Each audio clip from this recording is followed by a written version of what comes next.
Andy. Hello. It says WWE podcast. What the heck? Okay. This is a great start to our new career as podcasters with All Star Sports. Okay, I'll just do the intro because Daniel's too busy laughing. Hello, everyone. Welcome to our podcast Divided. I'm Andy, and I'm a Sox fan. I'm Daniel. I'm a Cubs fan. And this is a podcast divided after the intro.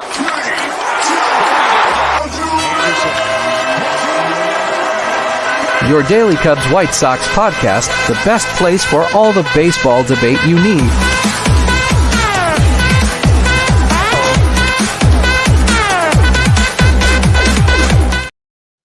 Feels like there's one too many Cubs clips on there and one less Sox clip. I feel like that was biased because you made the intro.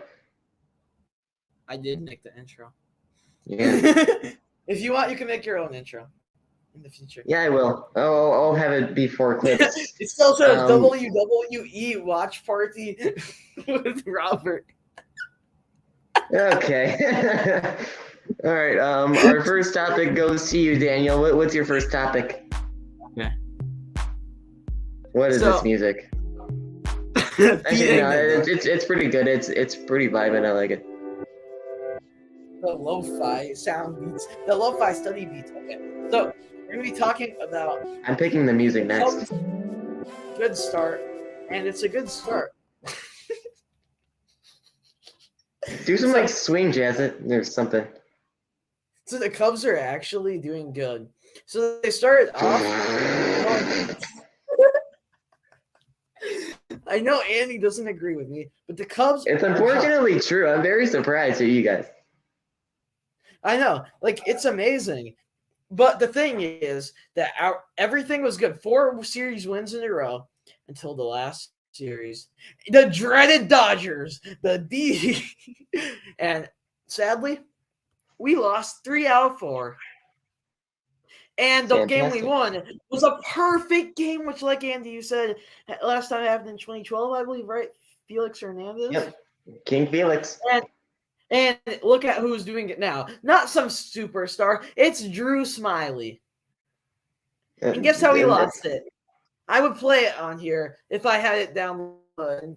And it's pretty sad, actually, because... It's pretty funny. Well, let me go over it because I feel like I can describe it in greater depth than you because I know I know that you would not want to describe it. So basically, Wade Miley, he's in the... Or not Wade Miley. Drew Smiley. I keep getting your pictures mixed up. Both of them are bad. Yeah. Miley's exactly. So Smiley's in the 8th inning, almost had a perfect game, and basically he pitches it. I forgot who's at bat. I think it's like Taylor or something. He hits it like on the third base line, about halfway from home plate to third base. That is the pitcher's ball. That is Drew Smiley's ball. The catcher goes up for it anywhere. They both go for the ball, and they both collide hilariously with each other. And the pitcher is basically trying to get the ball, and then the catcher just runs at him and just gets body slammed to the ground. And that's how the Dodgers get their hit and ruin the Cubs' perfect game. And I wouldn't even say that the Dodgers ruined the Cubs' game. That was the Cubs themselves, specifically Yan Gomes. Congratulations to you for keeping the Cubs tradition alive. Andy, I figured out how to get it. Or no, wait, I didn't figure it out. It still says watch party. Okay. I need to pick that one off. Hide that. There we go. Okay, we're good. We're finally not advertising some other show. Okay, so first of all, thank you guys. Thank you All Star Sports Network because these features are pretty fun. I'm having a lot of fun playing around with these, and we will definitely make this a lot better quality because we were dreaming of having all these settings, and now we actually have them. Thanks to Philly Sports Talk podcast, which I found on iTalk Studio live stream when I was waiting to be put on, and then I actually got put on. And yeah, it's crazy how you meet people randomly, and then you have access to all the podcasting material you could dream of. So, about the Cubs player analysis, one thing I want to say is that Morel should be called up. I believe. I feel like he's. I mean, first of all, the Cubs AAA team Like, if they win the AAA championship, they're not going to surprise anyone. They're the number one AAA team. Same with AA and same with single A. But, like, the AAA team, like, I feel, to be honest, like, if the AAA team played the Cubs, then it would be a close game. Like, I feel like a lot of those guys could be up in the majors and performing well. But also, someone else who is doing well and is in the majors is Patrick Wisdom. And although it's probably, here we go. You know how these projections go, but he's on pace for 81 home runs and being Judge's record. So it's not happening. No. I mean, like I said, it's probably not going to happen, but you never know. No, I do know that is not happening. He's on pace for the home run champion will always belong to someone on the Yankees. It doesn't matter. The Yankees are the greatest team in baseball, and the Cubs are the greatest losers in not only baseball but sports. So, however, I mean, I wouldn't be surprised for 40 home runs. I would at this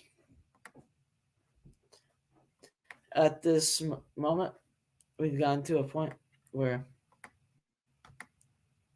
we're like it's going pretty well for the Cubs, and I mean, I don't see what else to say except for, I mean, go Cubs go! And I gotta add the song "Go Cubs Go" on here. You really don't. That song's the most obnoxious piece of trash I've ever heard in my life. I'll play on the next podcast if the Cubs win. All right. Well, I guess we won't have to play it then.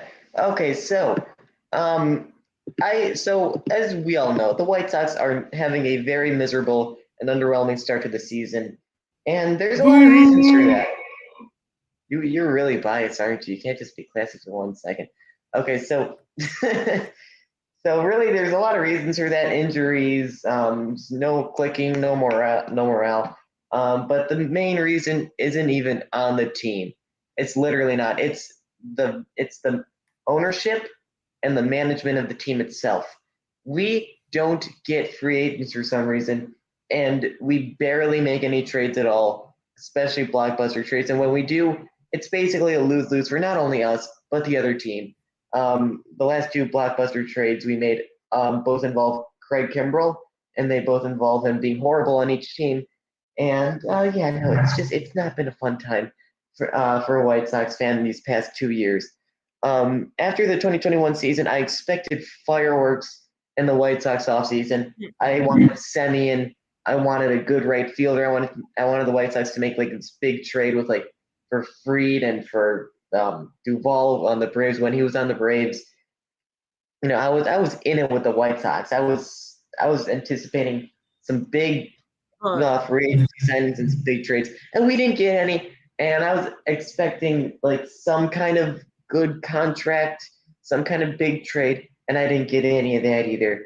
And Rick Hahn and Jerry Reinsdorf are the disastrous duo that are leading the White Sox into mediocrity by not doing anything. They have a great team to build off of, and they're not doing any of that. And all they're doing is just leading their team to the ground.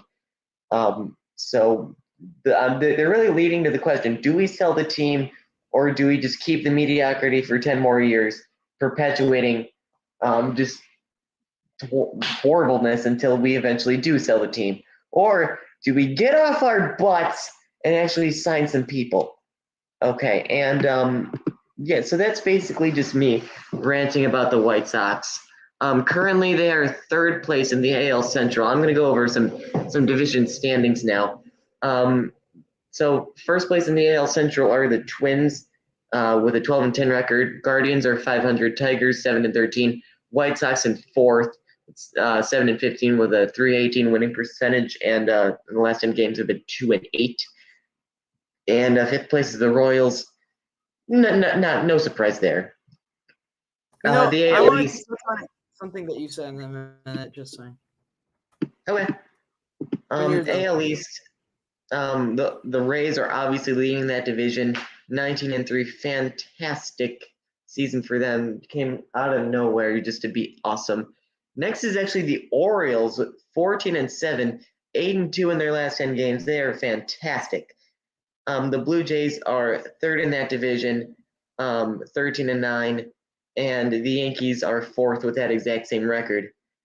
And last place, I expected it, the Red Sox, 12-11, 522 winning percentage. So they're an above 500 team, and they're last in the division. That's how stacked the AL East is. AL West, we got the Rangers at first, Astros at second with a 12-10 record. Angels are at third, 500. Mariners are fourth, 10-12. Very surprising to us, but what's not surprising is that the A's, who recently are about to move to Las Vegas, let's just admit it, are last with a They 4 are. and It's 2 official, record. man. It is official. It is. It's not probably. It's official. Okay, now moving on to the National League. The NL East has okay, fine. We'll do the NL Central first. Cubs are in third place in the division. Guess who is leading that division? The Cubs, or not the Cardinals? They're in fourth.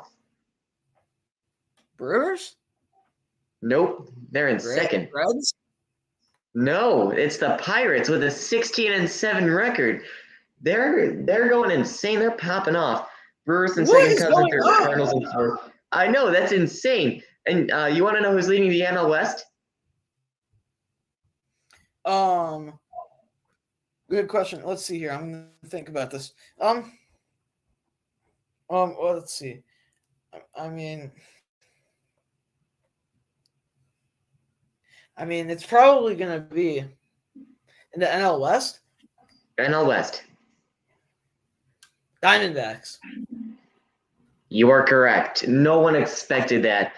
I look at Diamondbacks okay, yeah, so you cheated. So Diamondbacks and Dodgers are a bit. I had to think in my head for a while to remember what it was, but once I remember it, like, oh, right. But it's shocking to me that the Diamondbacks, with two absolutely monstrous teams in the Dodgers and the Padres, are leading that division.